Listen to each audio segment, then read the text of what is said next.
bárbaros muy cerca, los usurpadores en las fronteras y los súbditos rebeldes en Roma, el emperador del siglo III Aureliano recurre al dios de los soldados por ayuda y logra restaurar y unir al imperio destruido. Pero lo asesinan antes de que su trabajo eche raíces, dejando nuevamente al imperio en riesgo. Ahora, en los turbulentos días finales del Imperio Romano, muchos gobernantes compiten por el poder. En este caos, surge un hombre que elimina a sus rivales y une al imperio bajo la señal de un nuevo dios. Su nombre es Constantino, y no se detendrá ante nada para salvar a un imperio moribundo.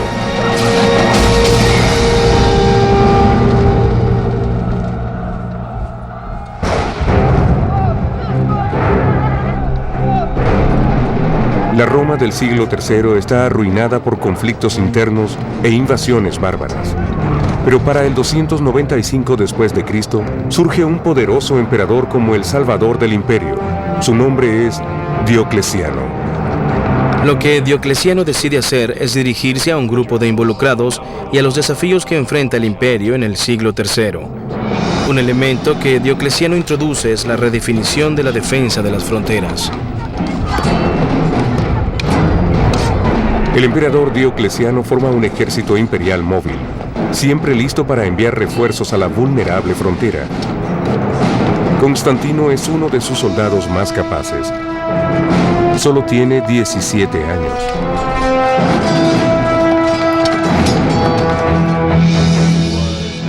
Era un soldado distinguido, es decir, tenía mucho coraje en batalla y hacía todo tipo de hazañas de riesgo. Estas prontas señales de grandeza en Constantino no pasan desapercibidas ante el emperador Diocleciano. El emperador mantendrá al joven soldado muy cerca, con la intención de prepararlo para un puesto de poder en su imperio.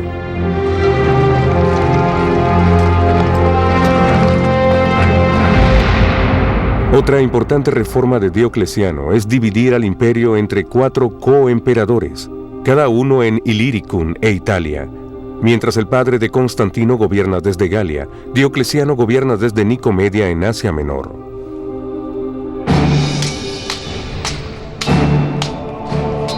Pero Diocleciano sabe que sus coemperadores podrían fácilmente ponerse en su contra.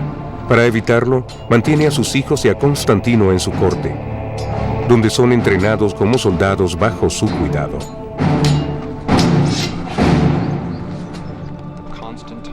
Envían a Constantino a las cortes de Diocleciano para darle la educación apropiada de un miembro de la clase alta, educación literaria y filosófica. Aprendió griego y lo más importante es que tuvo educación militar. Pero la vida de Constantino en la corte es todo menos cómoda, porque como figura paterna y emperador que es, Diocleciano gobierna con mano de hierro. Comienza a gobernar emitiendo una serie de edictos moralizadores, indicándole al pueblo qué hacer, diciéndoles cómo ser mejores ciudadanos, y así sucesivamente.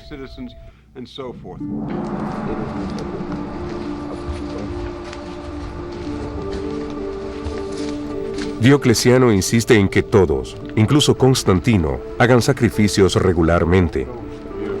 Porque antes que nada, cree que la unidad del imperio viene de satisfacer a los dioses paganos de Roma.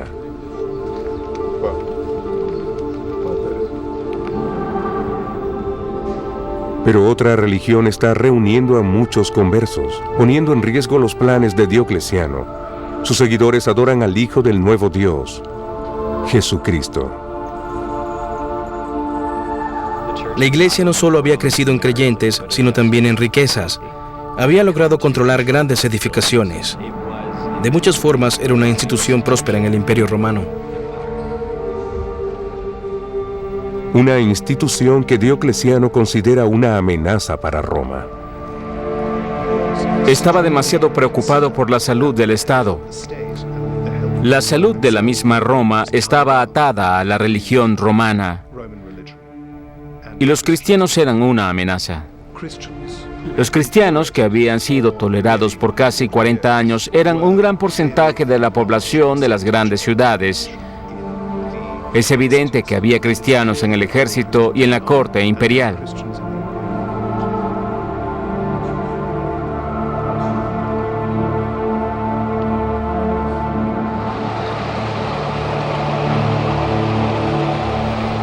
Diocleciano comienza con su propio ejército, exigiéndole a cada soldado que haga sacrificios para los dioses de Roma, aunque muchos cristianos se niegan.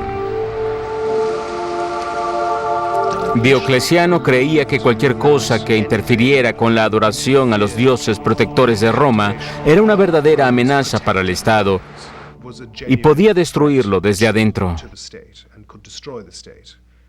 Así consideraba él a los cristianos en el ejército.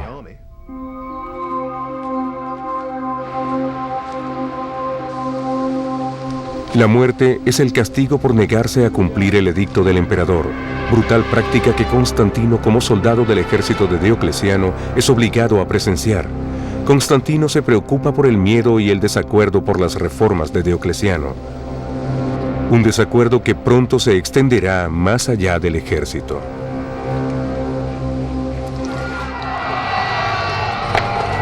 En el 303 después de Cristo, el emperador Diocleciano emite un edicto contra los cristianos, conocido como la Gran Persecución.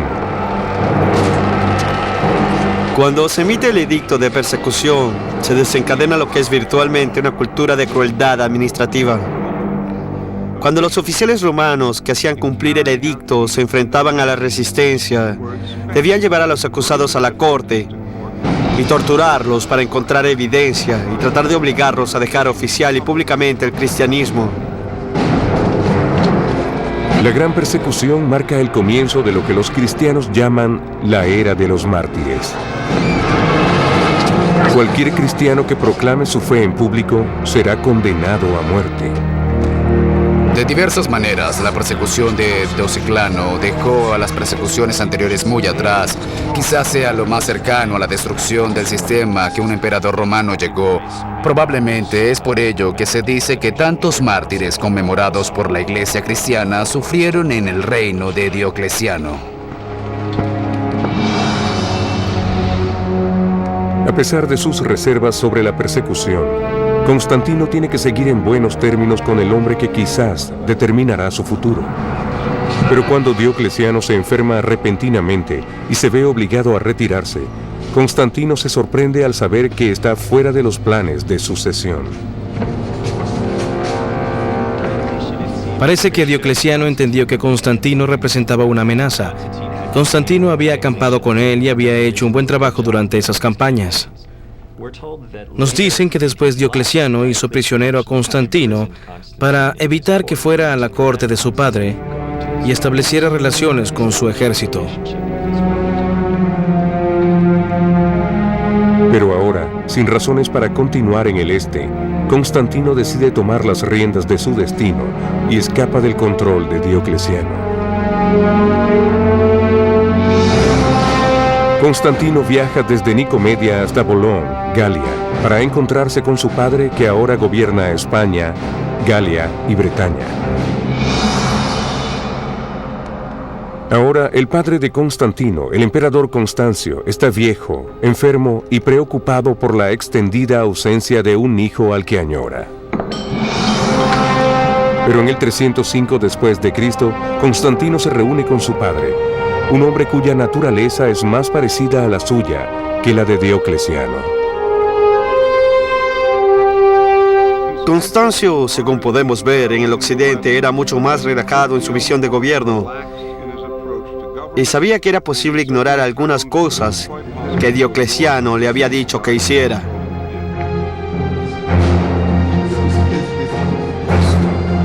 Constantino encuentra en su padre a un líder más compasivo, y Constancio descubre que su hijo se ha convertido en el hombre que un día pudiera sustituirlo en el trono. Cuando el emperador Diocleciano se retira en el 305 después de Cristo, Constantino queda libre de su control y es libre para reunirse con su padre, Constancio, en el occidente. Constancio, uno de los 4 coemperadores de Roma, gobierna España, Galia y Bretaña. Ahora es amenazado por los pictos bárbaros. En el 305 después de Cristo, Constancio y Constantino viajan desde Boulogne hasta Bretaña para terminar con la rebelión.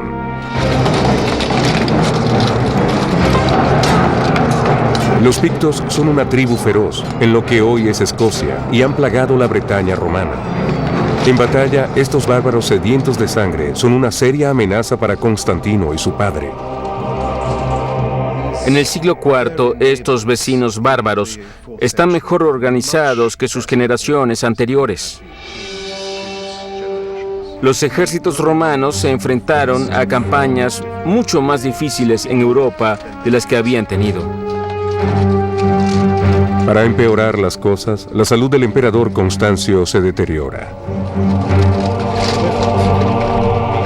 El enfermizo emperador, que ya estaba débil cuando se enfrentó junto a su hijo al peligro de los pictos, había ido a su campaña, otro indicio de la seriedad de la amenaza.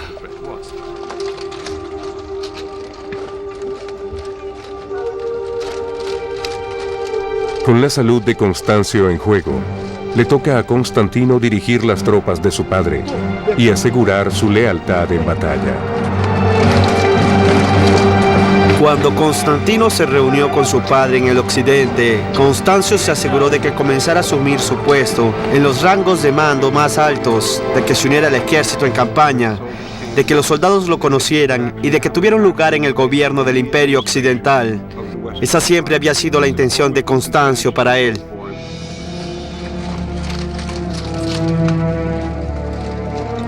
Con su proeza militar, Constantino se gana la lealtad del ejército. Pero la victoria no salva la vida de su padre. Al final, Constantino pierde al padre que apenas acaba de conocer.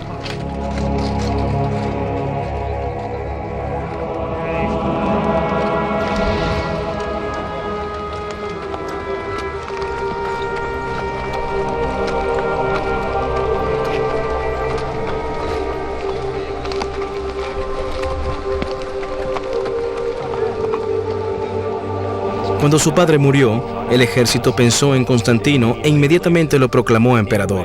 De cierta forma es lo natural. Era un ejército que conoció y respetó al padre de Constantino y ahora también conocía al hijo. Entendieron lo que tendrían con Constantino.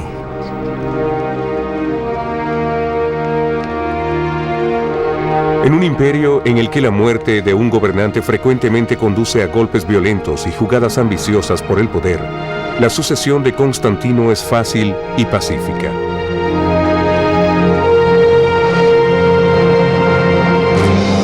Pero cuando los bárbaros francos atacan Galia en el 306 después de Cristo, Constantino se enfrenta a su primer desafío como emperador. Se dirige al sur desde Bretaña para la batalla.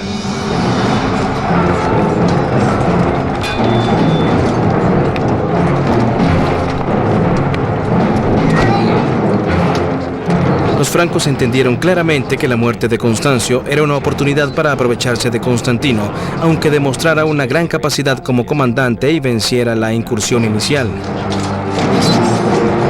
Como el nuevo emperador, Constantino no pierde tiempo para demostrar su valor. Se esperaba que el emperador estuviera personalmente al mando del ejército, y frecuentemente se esperaba que lo hiciera desde el frente. Constantino parecía ser un soldado de frente muy capaz. Se le ve dirigir las cargas de caballería en las batallas. Es muy hábil en tácticas. También es sabio y sabe que para establecer su poder debe ganar la confianza del pueblo.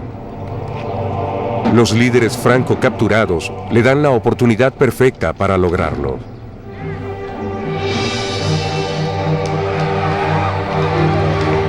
Constantino hace desfilar a los bárbaros cautivos por las calles de Trier, actualmente Alemania, para demostrarle a su pueblo que los protegerá.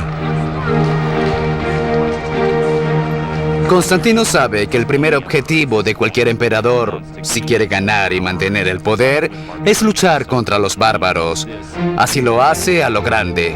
Emprende campañas contra los francos y tenemos evidencia de que capturó a un par de reyes francos que luego expuso en la arena para el deleite del pueblo galo. Finalmente, los bárbaros serán lanzados a las bestias, enviando un claro mensaje de que Constantino no tolerará a aquellos que amenacen al Imperio Romano. Pero en el 306 después de Cristo, el imperio se ve amenazado desde adentro, cuando el usurpador Magencio toma el poder en Roma, proclamándose emperador y tomando el control de la mayor parte de Italia y África del Norte. El usurpador Magencio gana el apoyo prometiendo reducir los impuestos y darle granos gratis al pueblo de Roma. Igual que Constantino, es hijo de un antiguo coemperador. Constantino fue proclamado emperador por sus tropas en julio de 306, mientras Magencio está en Roma pensando que él también quiere ser emperador. Así que a finales de 306 es proclamado emperador.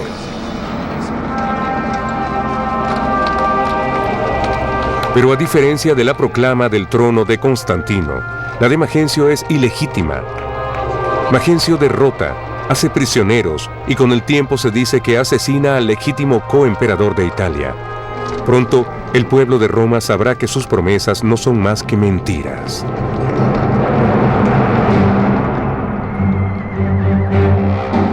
En el 311 después de Cristo, los romanos se rebelan cuando los granos y la reducción de impuestos son solo para los ricos.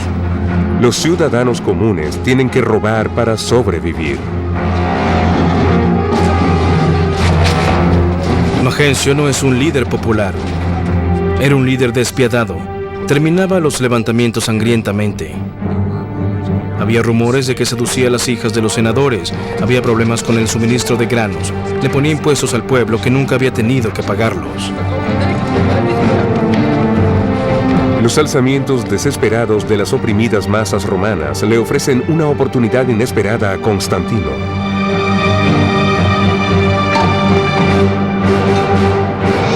Con la esperanza de salvar al pueblo romano y expandir su propio alcance en Italia, Constantino viaja desde Galia hasta Milán para hacer un trato con otro coemperador, Licinio.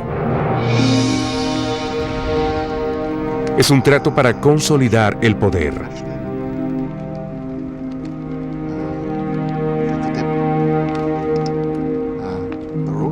Para sellar la alianza, Constantino le promete a Licinio a su hermana en matrimonio.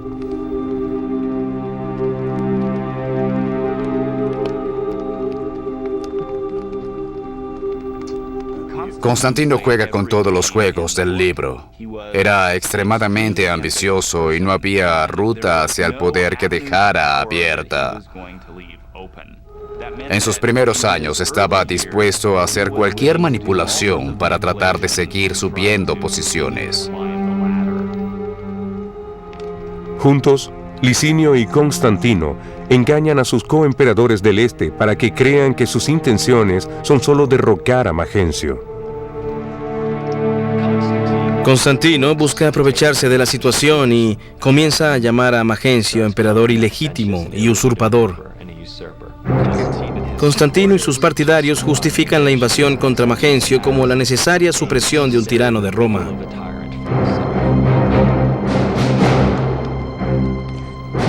Pero una vez que Roma está segura, Constantino y Licinio buscarán controlar todo el imperio.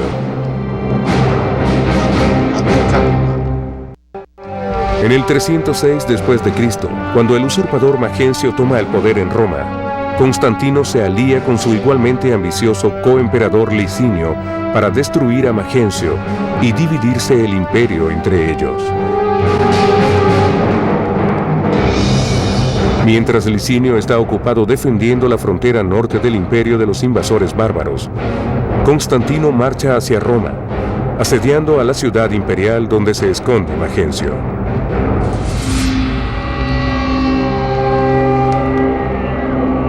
En Roma, el devoto pagano Magencio basará su estrategia en las entrañas de las ovejas que su sacerdote lee para él.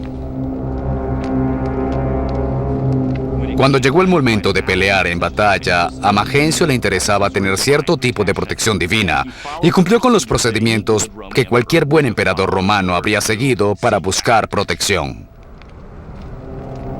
pero desesperado por determinar si debía esperar a Constantino o enfrentarlo en batalla, Magencio también busca la guía de las palabras de las profecías sibilinas. Una de las fuentes a las que recurrió Magencio fueron los oráculos sibilinos. Eran libros de profecías que tenían los colegios romanos de sacerdotes. Cuando esos sacerdotes investigaban ciertas cuestiones, se basaban en un oráculo.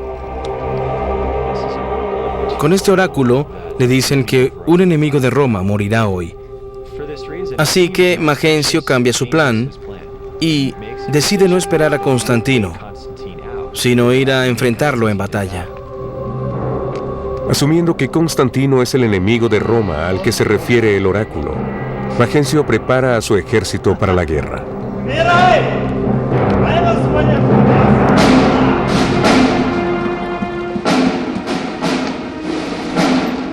Mientras tanto, afuera de Roma, Constantino se prepara para enfrentarse a Magencio en batalla.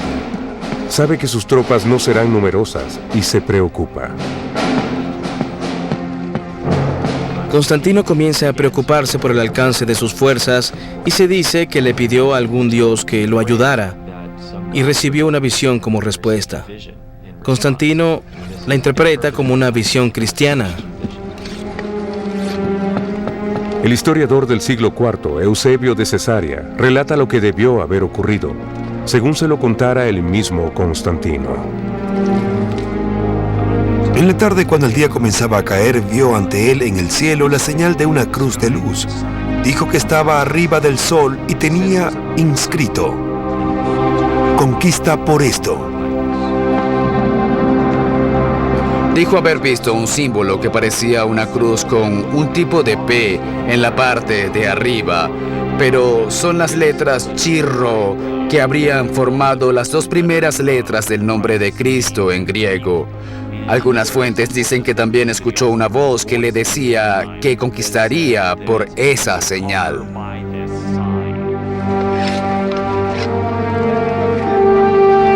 Constantino les ordena a sus soldados colocar el Chi-Rho en sus escudos y estandartes, transformando el símbolo cristiano de objeto de persecución en objeto de honor.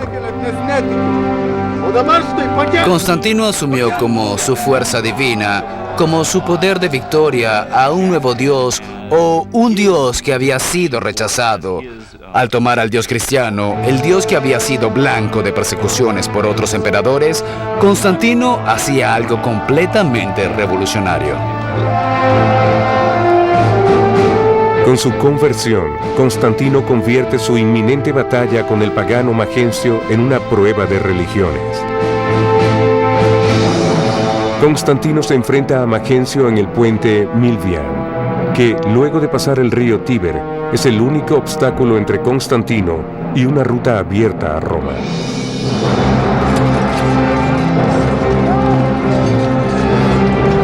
Aunque el ejército de Magencio era más numeroso, Constantino y su ejército, ahora marcados por el símbolo cristiano, cabalgan valientemente a la batalla. La batalla del puente Milvian es muy significativa. Las fuerzas formadas unas contra otras y a pesar de la desventaja numérica, Constantino empuja hacia el río a las fuerzas de Magencio.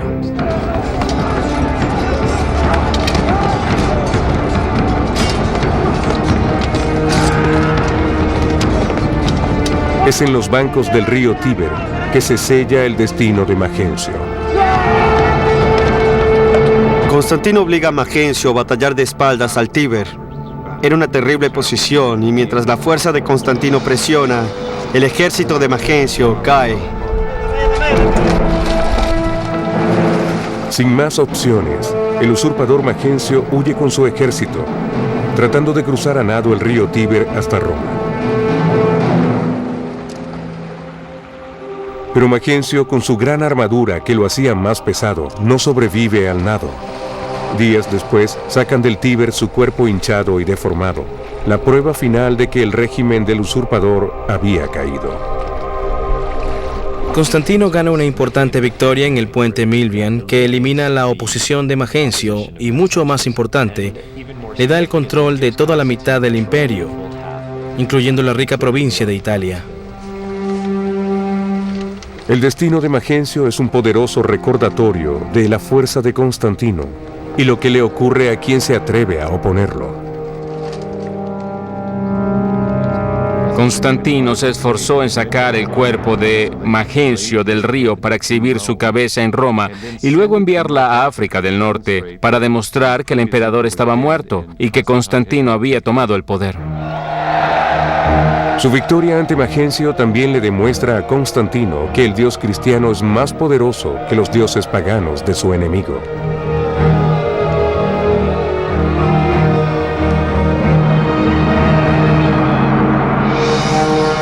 Con Magencio derrotado, todo el occidente del imperio es de Constantino.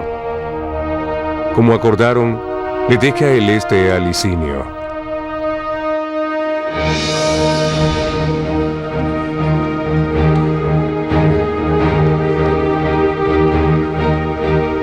Se encuentran en Milán, donde Constantino y Licinio confirman su apoyo mutuo con el matrimonio como fue acordado.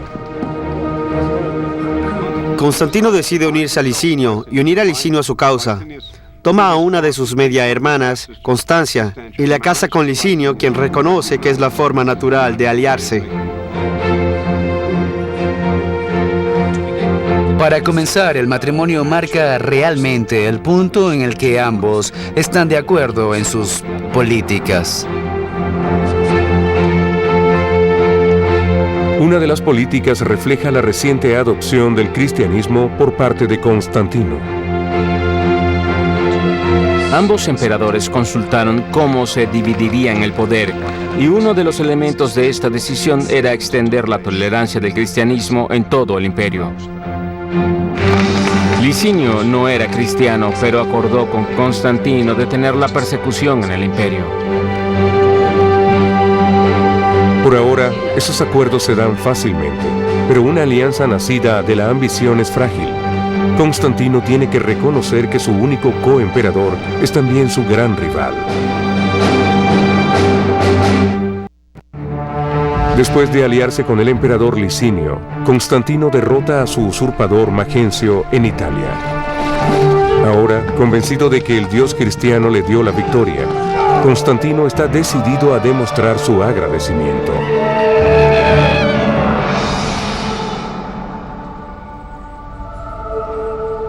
Por primera vez en 10 años, los cristianos del imperio pueden adorar libremente a su Dios, y por primera vez en la historia, su fe es compartida por el emperador. Constantino no solo extendió su tolerancia por la iglesia cristiana, sino que también favoreció a los cristianos en el territorio que controlaba. Su familia, incluyendo a su hijo y heredero Crispos, también se convierten. Constantino no solo extendió su tolerancia por la iglesia cristiana, sino que también favoreció a los cristianos en el territorio que controlaba. En el 313 después de Cristo, Constantino y Licinio emitieron conjuntamente el Edicto de Milán, relatado por el autor del siglo IV, Lactancio. Le otorgamos a los cristianos y a todos la libertad de seguir la religión que deseen. Cualquier divinidad que haya en el cielo será calmada y favorable para nosotros y para todos aquellos que estén bajo nuestro poder.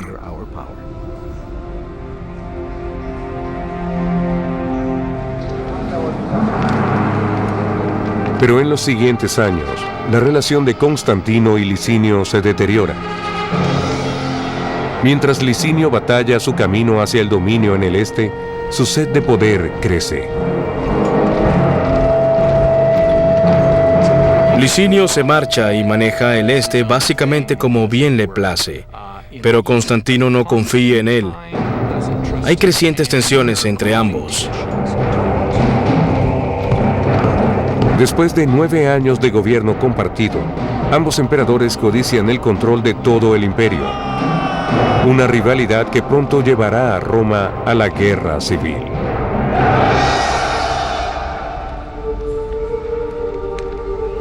En el este, los cristianos sufrirán el choque del conflicto. Como partidarios del emperador cristiano, son ahora la más grande amenaza de Licinio. Pagan un alto precio.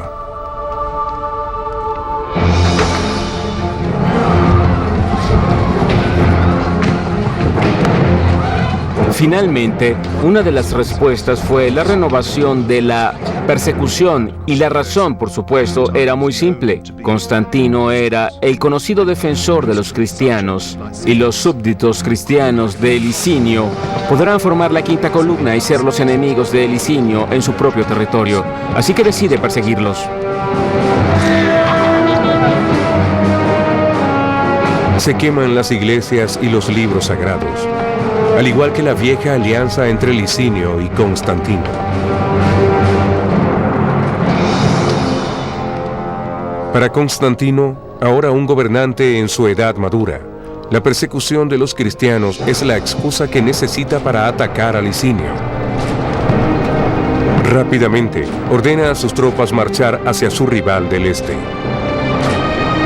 Constantino es un líder de caballería especialmente efectivo con frecuencia que se ubica al frente de la caballería, moviéndose a los costados de sus enemigos. Eso hace ante Licinio.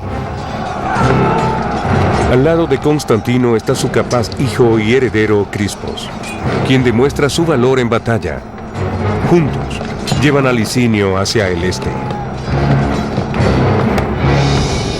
Desde Adrianópolis, Constantino y Crispos persiguen a Licinio hasta Bizancio y luego a Crisópolis, donde dan la estocada final.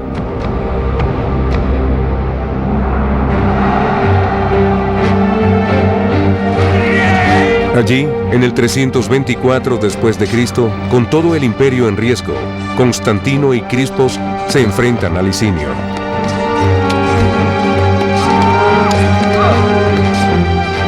Crispos heredó la habilidad de su padre en el campo de batalla. Crispos era el otro genio militar. Sin su ayuda, el éxito contra Licinio nunca habría sido posible. Constantino y Crispos aniquilan al ejército de Licinio, luchando una vez más bajo el estandarte del dios cristiano. La batalla de Crisópolis había terminado antes de comenzar. Constantino llevó a sus tropas hacia el territorio de Licinio sin ningún tipo de resistencia efectiva. Su propio ejército había sido victorioso fácilmente en varias batallas. La confianza de Licinio parecía ser mínima. Y en la batalla final, su victoria gana el gobierno único de todo el imperio para Constantino. Eusebio, obispo de Cesarea. Las regiones del este estaban unidas con las del oeste y todo el cuerpo del Imperio Romano fue bendecido por un gobernante único y supremo. Prisionero en Nicomedia, Licinio enfrentará un castigo brutal. El único testigo es su esposa, la hermana de Constantino. Su relación con Licinio es interesante. Licinio es técnicamente cuñado de Constantino. Su esposa suplica piedad por Licinio. Por un instante, Constantino parece dar ese tipo de clemencia. Comparten una comida, pero envía a Licinio al exilio y luego es ejecutado. A pesar de las súplicas de su esposa, la ejecución de Licinio es rápida y sangrienta, dejando claro que Constantino no tiene piedad, ni siquiera con los miembros de su familia.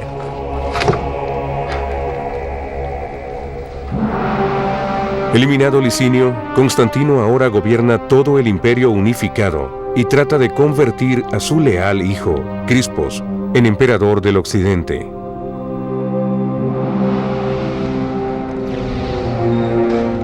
Como coemperador, comparte los planes de su padre de crear una nueva capital cristiana en el este, que será ubicada en Bizancio. Después de que Constantino conquistó todo el imperio, quería crear una nueva ciudad con su nombre y lo hizo, Constantinopla. Escogió un lugar estratégico entre las fronteras más importantes y decidió deliberadamente crear una nueva ciudad que no estuviera asociada con sus predecesores paganos. Era una ciudad que no tenía tradiciones de rivalidad, era una ciudad cristiana. Pero cuando sus más grandes sueños se hacen realidad, se cocinan los problemas entre los más cercanos al corazón de Constantino, su esposa Fausta y su hijo Crispos. Crispos era el hijo de la primera esposa de Constantino. Sus 3 últimos hijos eran de su segunda esposa, Fausta. Y no podía haber más que tensión entre ambos grupos, especialmente de parte de Fausta, porque evidentemente quería que sus hijos tuvieran lo que les pertenecía, pero Crispos estaba en el medio. Celosa de que Crispos recibiera el poder en el occidente, Fausta está decidida a asegurar un poder más grande para sus hijos, sin importar el costo. Junto a su hijo Crispos, Constantino derrota a su último rival, Licinio, y finalmente une al imperio bajo su nueva fe cristiana. Pero la unidad de Constantino pronto se ve amenazada por los alzamientos por las diferencias religiosas dentro de la iglesia cristiana.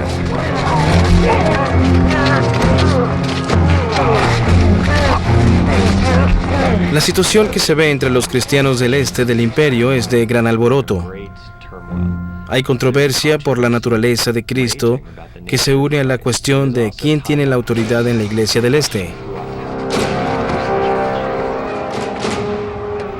Obispos rivales incitan al pueblo a atacar a otros cristianos con creencias opuestas.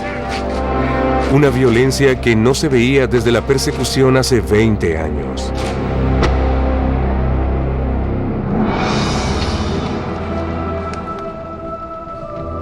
Desesperado por una solución, Constantino les exige a los responsables de la iglesia que pongan fin a la sangrienta controversia. Convoca un consejo de más de 300 obispos y los reúne en la ciudad de Nicea. Les ordena llegar a una definición única de lo que creen los cristianos.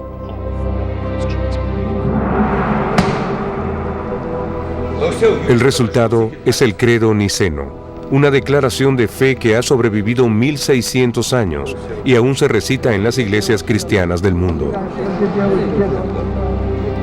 Creo en Dios Padre Todopoderoso, Creador del cielo y de la tierra, de todo lo visible y lo invisible. Creo en un solo Señor, Jesucristo, Hijo único de Dios, engendrado del Padre.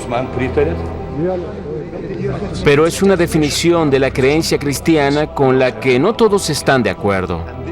Esto acumula problemas para el futuro, porque significa que los rivales cristianos y sus creencias son manipulados constantemente a favor del imperio por el resto del siglo. Significa que los emperadores se distraen frecuentemente de otros asuntos de gobierno para tratar de manejar las rivalidades de los diversos cristianos y los diversos obispos.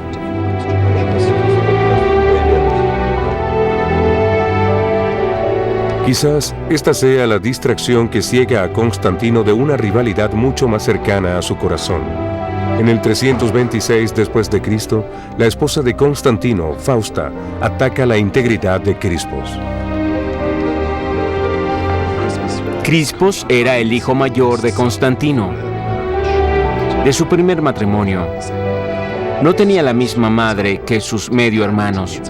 Es evidente que tenía gran rivalidad con sus 3 hermanos menores. Como parte de un elaborado plan, Fausta le da terribles noticias a Constantino de que Crispos trató de seducirla. Las cosas no marchan bien para Crispos.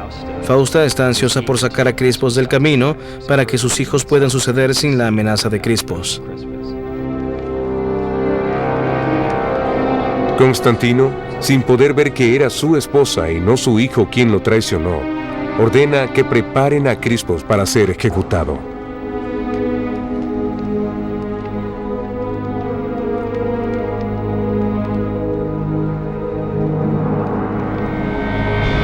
Prisionero en la distante Pola, actual Croacia, Crispos insiste en su inocencia.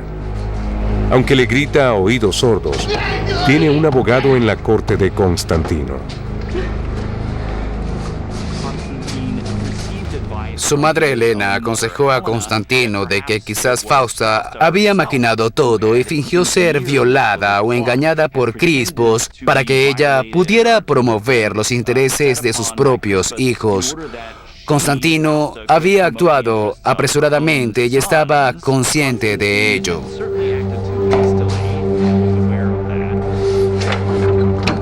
Fausta paga con su vida por la traición. Pero cuando Constantino se da cuenta, ya es muy tarde para Crispos. Los guardias ya habían recibido órdenes de ejecutar al hijo real. No sabemos exactamente qué pasó, pero fue un gran golpe para el Imperio Romano que Crispos fuera sacrificado en el altar de la historia. Constantino quedó con la conciencia devastada. Como penitencia, Constantino pasa sus últimos años construyendo iglesias en Jerusalén, Belén, Constantinopla y Roma. Entre las iglesias más suntuosas está la construida en el sitio que se cree es la tumba de San Pedro, actualmente un lugar de peregrinación para los cristianos. Constantino es mejor conocido por sus iglesias. Es la señal de sus políticas procristianas y su unión a la fe cristiana. Negado a abandonar su fe a pesar de las continuas disputas, Constantino mismo dirige la construcción de la gloriosa Basílica de San Pedro.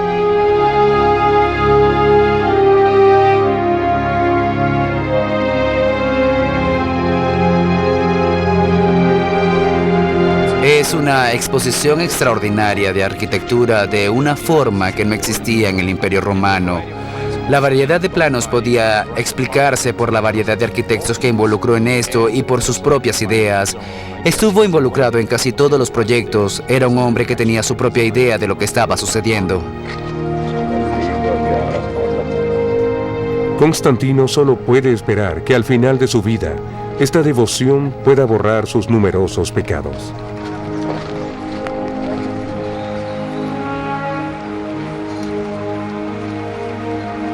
Por saber que el día de su juicio final no está muy lejos, viejo y enfermo, Constantino pide el bautismo en el 337 después de Cristo. Tendría sentido para Constantino retrasar su bautizo, porque los emperadores tenían un trabajo peligroso y sucio, y a veces tenían que hacer cosas difíciles y pecaminosas a consecuencia de su trabajo. Retrasar el bautizo hasta el final de sus días tiene sentido. Esas cosas peligrosas, sucias y pecaminosas que uno tiene que hacer podían lavarse antes de morir. Atormentado por esos pecados, Constantino no quiere sino morir con una conciencia limpia, purificada por las aguas del bautismo. Para sus últimos días, Constantino es algo así como un visionario viviente que cuando se bautizó quería quitarse sus ropajes imperiales y vivir hasta el final como un tipo de sacerdote. Para el final de su vida, Constantino finalmente encuentra la paz en la fe sobre la que escribió toda su vida. Sé que soy bendecido en un verdadero sentido, que ahora he demostrado merecer la vida inmortal, que ahora he recibido la luz divina. Constantino muere en mayo de 337 después de Cristo, después de más de 30 años de gobierno.